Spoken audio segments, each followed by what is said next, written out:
lasoo qaabiyo oo isugu yeelo dhammaan golayaasha deegaanka iyo maamulladooda maayarada si arrin looga xaajoodo waxay sida ila tahay aniga waa baahi horta marka hore daruuriya oo si gaara weliba anaga noo haysata marka ka nimaadno mas-uuliyadda guudada madaxweynaha qaranka iyo hay-adda marka ka nimaadno intay ku dhacaysaa hawshan waa bulshadii aan mas-uulka ahay inaan cid walba uga dhaweyn anagu laakiin waxaa loo baahan yahay inaynu iswaafajino sida waxaanay u guulaystaan oo wax meedhaan u noqdaan inaan iswaafajino wada kow iminka saacaddan ay joogno wax allaaliya wax ay macna samaynayso halkan aynu fadhinaa ma jirto sababtoo hadda misaaniyaddii waa la sameeyey misaaniyaddii waanu sameynay waana la gudbiyey wasaaradda arrimaha gudaha yaalaan golayaashu way ansixiyeen maadaamaana miisaaniyadda ku jirina sidii marka hore wala culayskii dhibaatada oo ahayd bay waqaanaysaa ilaa waxaan miisaaniyadda lagu darana ma noqonayso mid laga nasto oo dee haddaanu sheeg waanu qorshaha ku jirin dee waa dulcaararkuna waa dhibaato marka waxaa ka habbooneed dee waqti hore in dee lasoo qabagaabiyo si markaa dee loogu talagalo miisaaniyadda loo sameeyo markaa waxaan jecelahay in aragtideyda ku aadan aan ka idhaahdo marka koowaad dee waxay u baahan tahay miisaaniyad baanu raacna anagu miisaaniyaddaanu raacno waxaa lagu dabagala dahanti dhowr qaranka oo step by step waxaa kaloo ilaashada dee guryihii deegaanka ansixiyey waxaa kaloo sii ilaashada bulshadii dee laga keenay marka horeba baahiyaha marka systemka xisaabaadka noo yaalla ama u yaalla qaranka miisaaniyaddeedu ma laha qorshe loogu talagalay inay sanadka labaad u wareegto oo ma laha lacag dhigaalo inta lagu qorsheeyo lacag sanadkana ka hadhay waxay kada wareegaysaa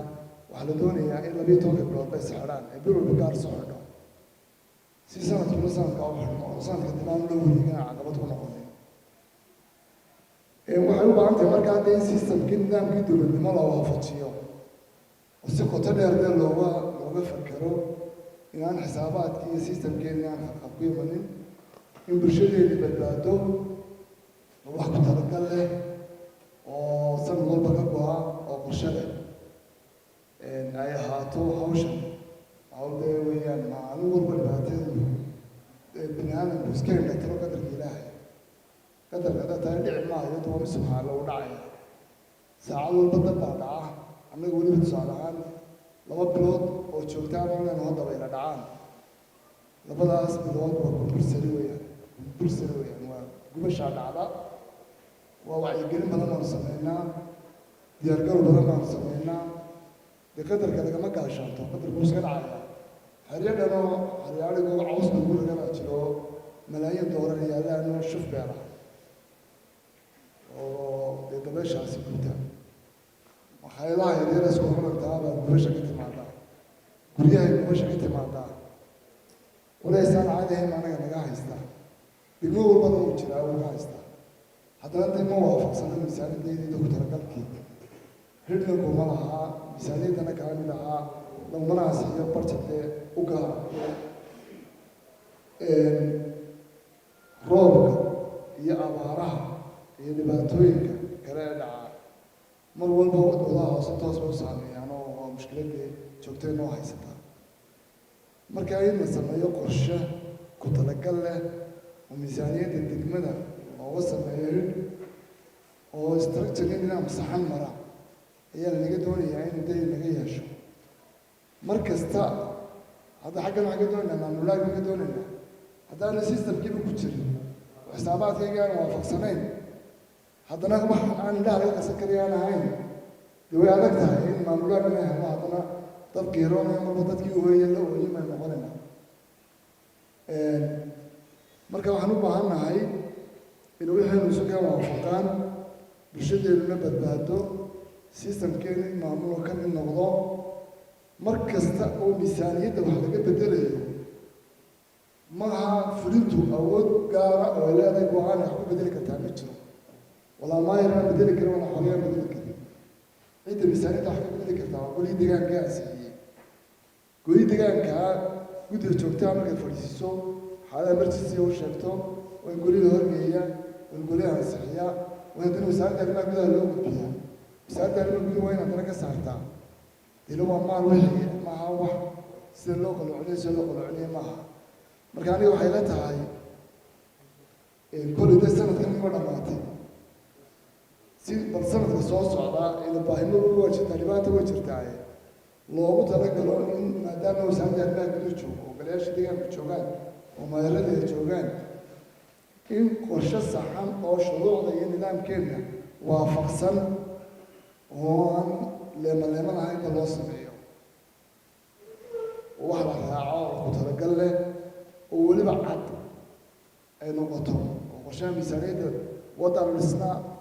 iskuul baan dhisnaa xanaana dhisnaa maamulkaa la dhisaa dee iyana ay ka mid noqoto waxa qorshaha sanadkaa lagu talagalo oo kaydayde ay leedahay degmadu oo loogu talagalo oo loo kaydiyo oo markuu sanadku dhammaaday haddii wax dhici waayaan alaqalo si kale loo adagoodgareeyo dee dadka masaakiinta gaar loo siiyo hadday dunto wax iska walayaa ma jiraan